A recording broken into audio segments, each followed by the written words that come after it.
Boa noite, então, turma do 8º ano. Vamos, na manhã de hoje, então, iniciar a nossa aula do capítulo 5 do nosso livro-texto. O tema de hoje de nossa aula vai ser sobre a mineração no Brasil colonial. Esta aula, então, do capítulo 5 do nosso livro-texto vai se iniciar, no caso, dando então início à segunda unidade, tá bom? Então vejamos esse nosso novo tema, mineração do Brasil no Brasil colonial. Então, aqui nós temos 2 pontos nesse fluxograma, nesse gráfico: a decadência da lavoura canavieira nordestina na segunda metade do século XVII e uma crise econômica que acontecia em Portugal. Qual foi a solução encontrada para essa decadência e para essa crise econômica na metade, especificamente do século XVII? A solução: intensificar a busca de ouro no interior do Brasil. Então foi isso que gerou esta situação, A solução foi essa: intensificar a busca de ouro no interior do Brasil, com esses 2 pontos que nós estamos vendo aí.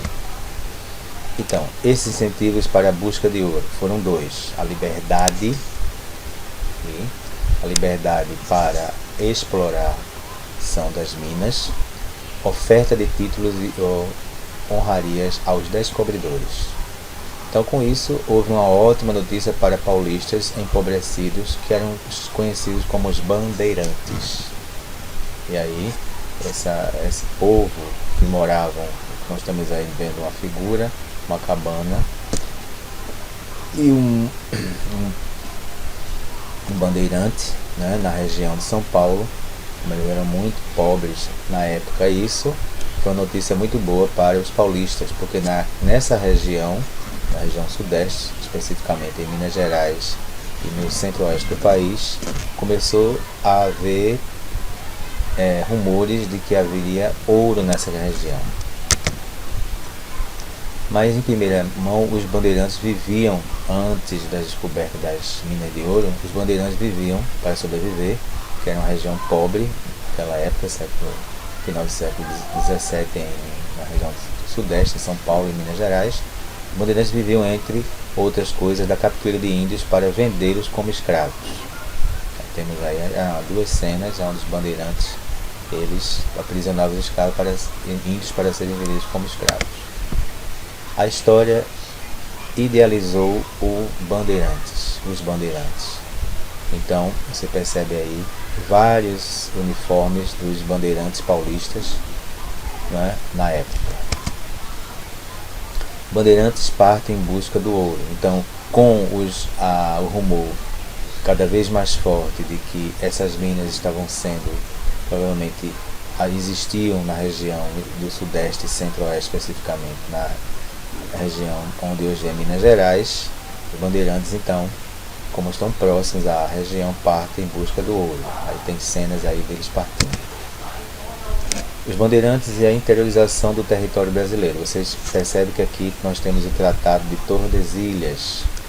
Então, vários bandeirantes na cidade de São Paulo, uma região naquela época pobre, parte vários grupos para a região de Minas Gerais e outro grupo menor parte para a região do centro-oeste, Mato Grosso e Goiás,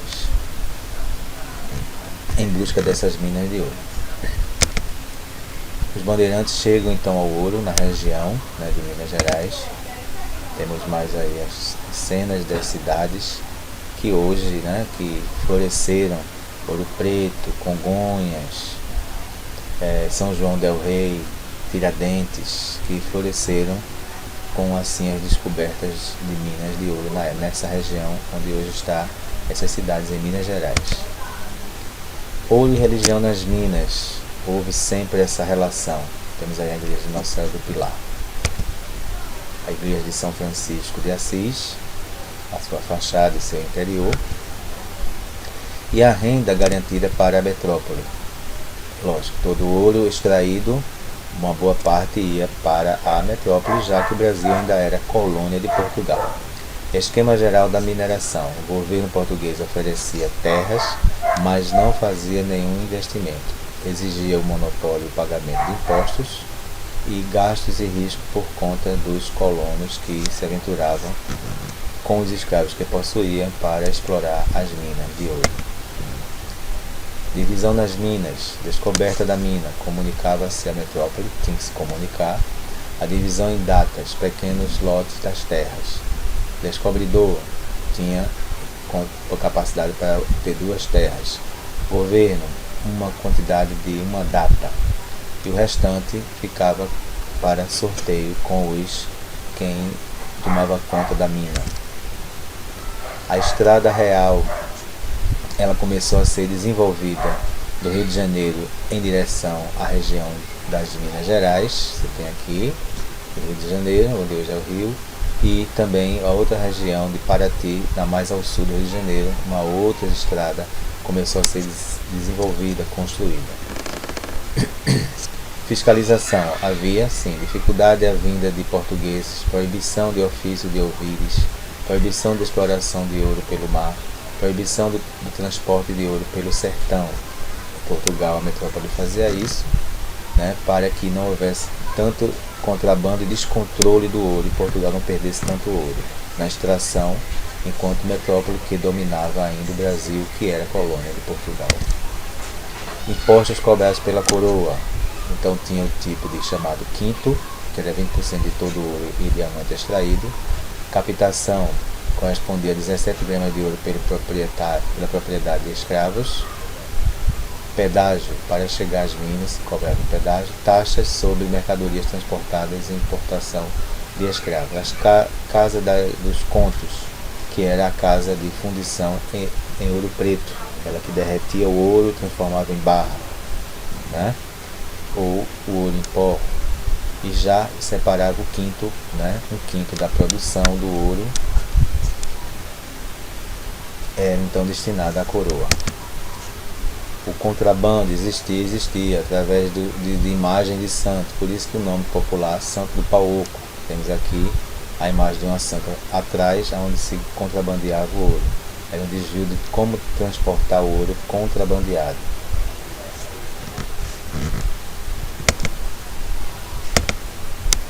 Então, controle e repressão. Havia um controle e repressão nas minas de ouro, sim. Extração de diamantes, distrito de Diamantino, Arraial do Tijuco, na época.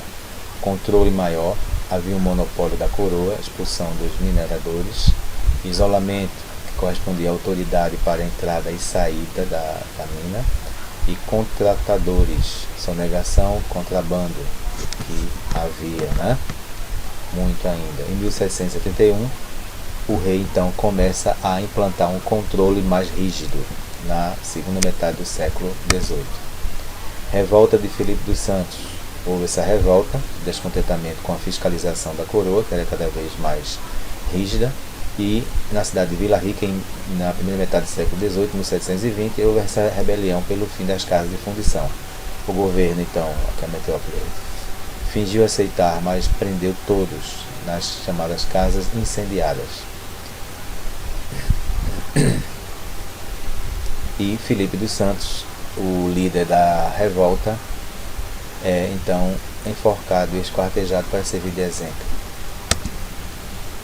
A revolta de escravos, ficavam com as pepitas e diamantes para então poder comprar a liberdade e ter a carta de alforria, essa carta que está aí do lado. Havia uma vigência, era maior sobre os escravos. Fuga para os quilombos também acontecia, muitos escravos aproveitavam e numa oportunidade fugia para os quilombos, porque o serviço nas minas era muito pesado para os escravos. Efeitos da mineração, desenvolvimento do comércio no Brasil, haveria muito comércio para transportar as mercadorias até a região, as pessoas precisavam se alimentar, se vestir, calçar.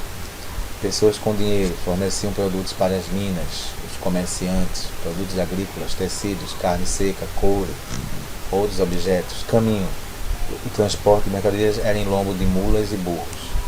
abertura de várias estradas pelo interior do Brasil para então poder se chegar do litoral até a região de Minas Gerais e o Centro-Sul, onde hoje é Goiás e Mato Grosso. Ocupação do sul do Brasil, produção de mercadorias para a região mineira, principalmente a charque, que era muito levada para comercializar, servir de alimento para as pessoas que estavam cada vez mais se dirigindo para essa região de mineração. Escravos alforriados, aí já tinham uma vida melhor, já eram homens escravos livres, não deixavam de ser escravos. Diversos empregos então eles ocupavam quando se tornavam livres, esses negros africanos, os ex-escravos. Tinham a profissão de sapateiro, carpinteiro, alfaiates, pintores e outras atividades manuais.